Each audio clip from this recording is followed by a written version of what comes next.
Vamos lá, ó, tem uma mensagem aqui que é interessante, ó, ponto de vista diferente. Júnior BJJ mandou R$20. Boa noite, Igor e Daniel. Sai do Rio de Janeiro há anos, decidi criar meus filhos na Europa. Estou na Inglaterra. O que fazer nessa situação que se encontra o mundo? Os caras lá na Europa, lá. Então, sabe qual é o problema? Geralmente eu falo as coisas partindo do princípio que o cara leu as paradas que eu li, que são públicas. Então, assim, quase que tudo que eu tenho que falar, eu tenho que fazer meia hora de pré-requisito. Então, você vai entender o que eu vou falar, porque eu vou dar o pré-requisito. O Oliver Dowden, eu não sei, ninguém deve imaginar que é esse cara. Esse cara foi vice-primeiro-ministro da... Porra, cara, tu não quer ser meu amigo, não, cara? Vamos começar a almoçar junto, essas paradas. Porque, assim, tem tanta coisa que tu conhece e que tá completamente fora... Pô, também tu estudou essa porra um tempão, né, cara? Não, todo dia, pô. O glúteo, tem que estar em dia, meu irmão. Mas o Oliver Dowden... Oliver Dowden, cara, em 2023, em dezembro... Ele já estava falando pro pessoal do Reino Unido estocar pilha, lanterna, comida, remédio, porque eles estavam já esperando uma guerra generalizada na Europa contra a Rússia. Mas quando começa esses papos aí meio preventivo, todo mundo acha que o cara é o doidinho, não acha, não? Então, só que aí o que acontece? A Finlândia, a Suécia e a Suíça sempre foram países neutros. Aí a Suécia entra para a OTAN. A Finlândia entra para a OTAN. A Estônia, a Letônia e a Lituânia, os países bálticos, entraram para a OTAN também. A Holanda e a Alemanha, que sempre foram mais, não, paz e amor, na boa. Os líderes holandeses, tanto do exército quanto do governo, estavam falando a mesma coisa.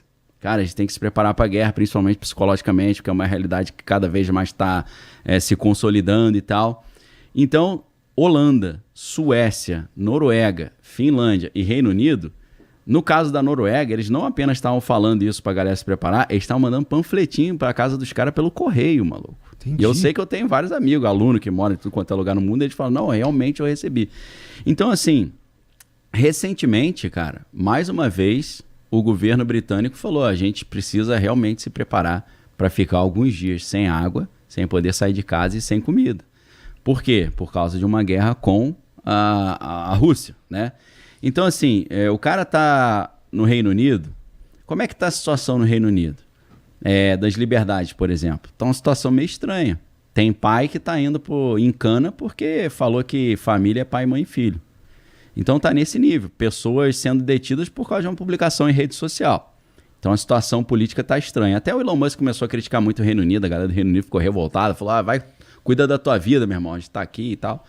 Então, a situação tá estranha nesse sentido. Ele tem coisa para cuidar na vida dele mesmo, né? Muita, né? Pô, 70 filhos, 800 empresas, né? Um problema com o Trump. Ir para Marte. Ir para Marte. Então, assim, cara, a União Europeia como um todo ali tá numa situação frágil, né? Tensa. Eles estão investindo em arma como nunca investiram depois da Segunda Guerra Mundial. Ninguém vai investir tanto em arma assim se não houvesse um perigo real.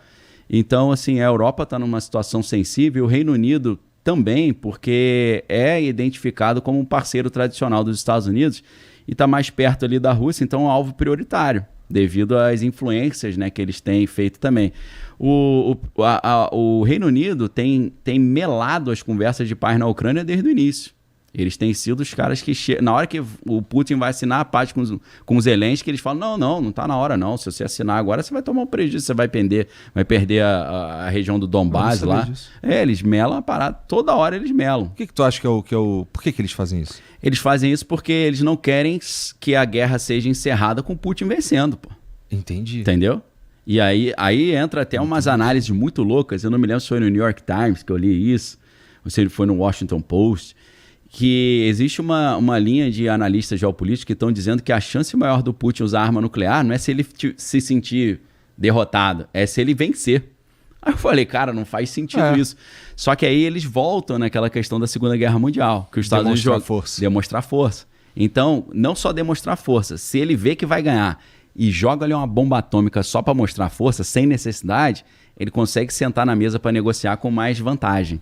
Que ele bota, você quer paz? Então, eu preciso disso. Eu quero que você abra mão da Donbass. Donbass é a base do rio Don, né? Tem um rio chamado Don, aí base é a base do rio Don.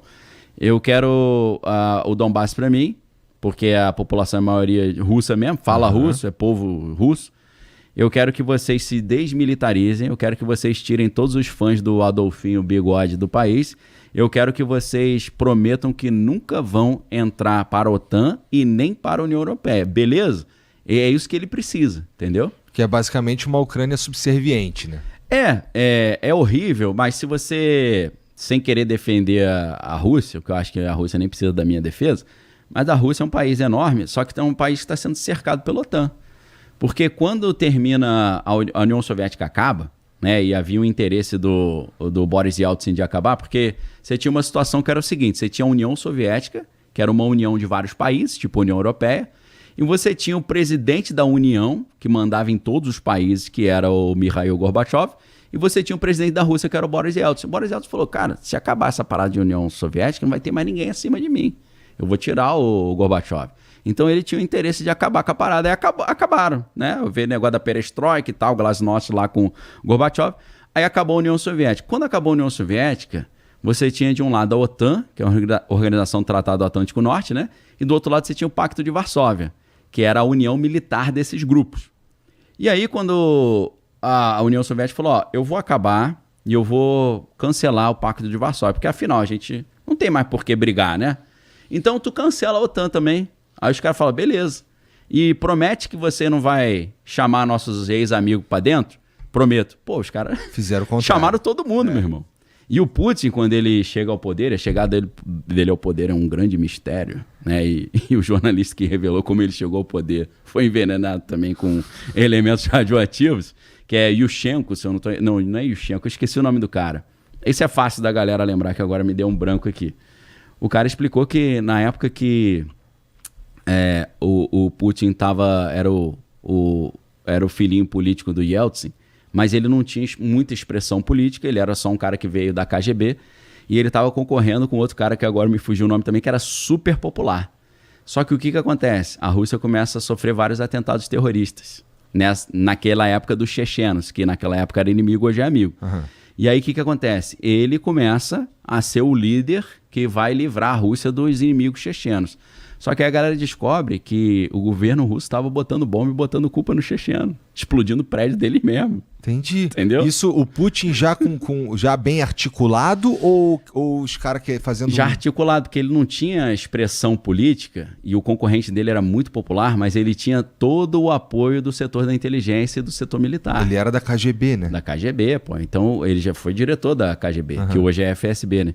Então a tese desse livro é que eles fizeram atentados de bandeira falsa, operações de bandeira falsa, botando a culpa no inimigo, e ele resolveu esse problema que eles mesmos inventaram.